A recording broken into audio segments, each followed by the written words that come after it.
What is home? Some say it's the place where we come from, our motherland.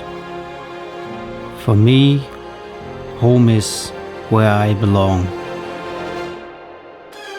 I belong to the cold north,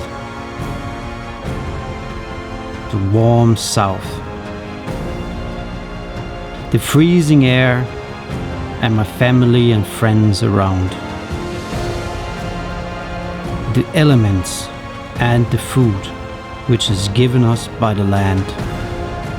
To the adventure at places where you feel the newness of the space, like you would breathe for the first time.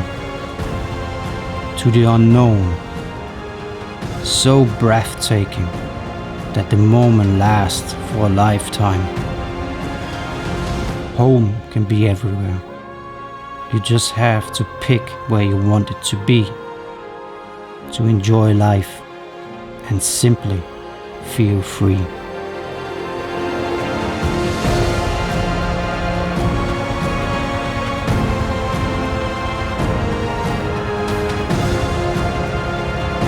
I'm a traveler, an explorer, and I always come home.